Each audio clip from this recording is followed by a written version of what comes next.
Explorer. This is Sunny. And this is Melody. Today, we will be discussing about fans. A fan is a person who is enthusiastically devoted to something or somebody, including celebrities, sports teams, comics, and so on, giving all love and support to the person or thing they like. They are often passionate for the thing they love, and they show their enthusiasm in a variety of ways, such as promoting the object of their interest, being members of fan clubs, or participating in activities like concerts or fan meetings. And today, we'll be looking at two kinds of fans together with related news, which cause lots of attention and reverberation. First, let's begin with the biggest idol producing place in the world, Korea, the K-pop culture. K-pop didn't start it out as how it is now. At first, it was just some dance songs, and with the passage of time, more elements were added in, making it more diverse. And at the end of the 90s, idol groups started to form, and the K-pop culture started to develop gradually, until now it is becoming international. The K-pop culture has been rapidly developing, and every year, nearly 50 idol groups debut, attracting billions of fans all over the world. In addition, the K-pop culture is famous for its strict regulations, also the strong ability of promoting the idol groups. Hence, it attracts lots of people all over the world to join Korean idol groups. Having multinational members in an idol group is a common scene now. For instance, the famous idol group Twice has 3 Japanese members and a Taiwanese member. And this is associated with the news today. This news is from the Korean Daily with the topic of Japanese Hallyu fans getting younger. It started on talking about the concert held by a famous company, CJENM. So the famous idol groups 101 and Twice sang for the concert. And according to CJENM, more fans participating in the concert than last year. In addition, it also indicates that compared to the last generation, the age of Japanese fans decreased from 50s to 20s. And the young fans now enjoy K-pop music instead of drama. Actually, this phenomenon not only happened in Japan, but also in Taiwan. More and more teenagers fall for Korean idols. So today, we invited Linda, who is currently working in this industry, to tell us her thoughts about this news and the effect to the relative industry in Taiwan. So, hi Linda, welcome to our show. Hi Melody and Sunny. Thanks for inviting me. It's my pleasure to be here. As we can see, the K-pop culture grew up rapidly. So, what are some reasons you think that make it successful? I think one important reason is because they focus on abilities and trainings. Idols usually need to spend 2 to 10 years practicing and enhancing their skills in order to debut. This ensures the quality of the performance, which is the main reason why fans like those idol groups. Another reason I think is because the companies know how to make their idol groups be famous. They use lots of ways to let audience see them and become their fans. So, how is it different in Taiwan? First of all, there are not many idol groups in Taiwan now, and the performance skills of idol groups in Taiwan is worse. They don't practice as much as Korean. In addition, the circumstance in Taiwan is not good. Companies don't spend as much time to promote their idol groups as before.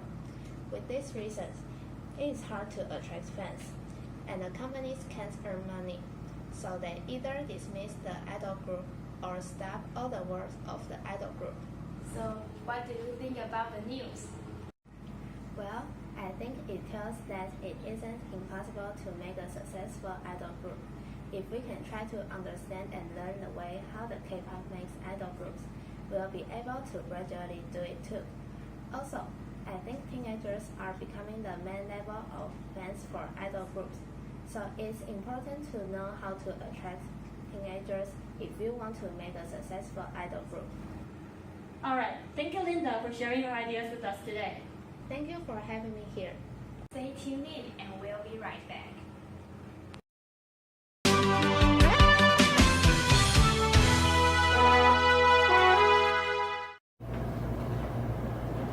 Welcome back to the Life Explorer. This is Sunny. And this is Melody.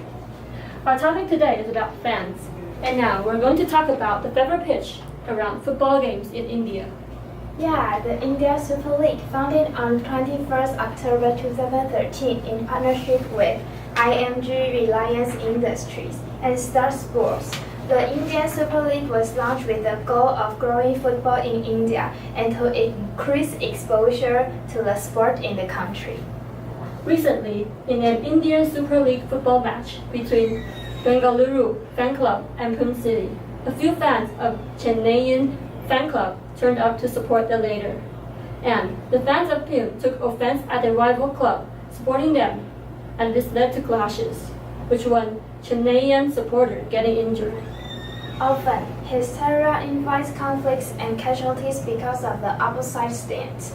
Also, few months ago, the Bengaluru Fan Club fans had verbally abused Kerala Blasters and their fans, leading to a heated atmosphere and consequent clash online.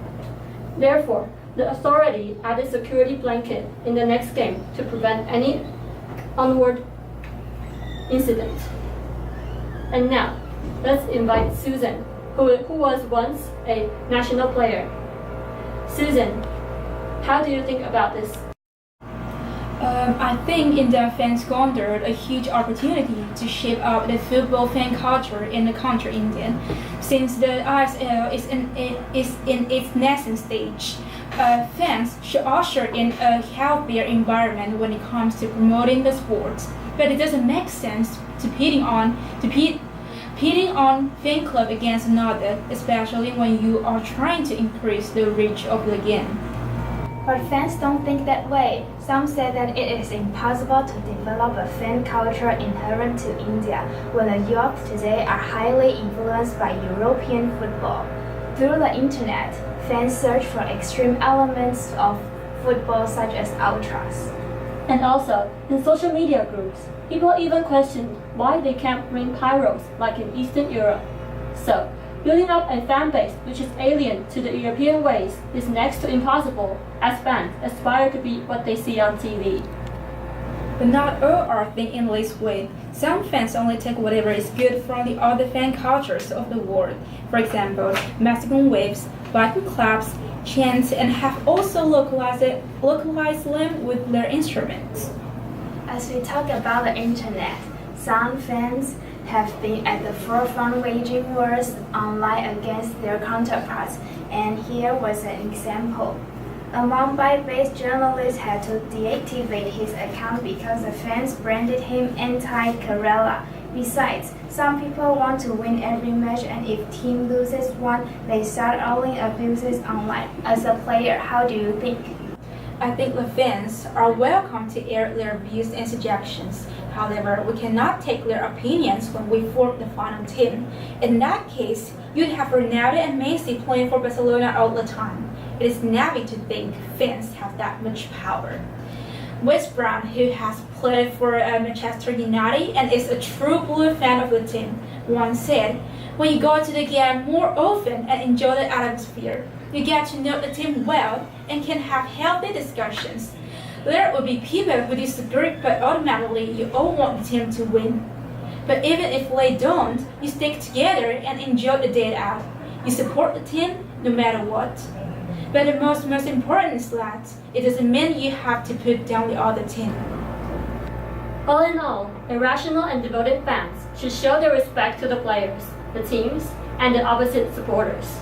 A bit frenzy for the team is good, but too much may cause the consequences we don't want. Thanks to Susan for coming to our show, offering such good opinions and thoughts.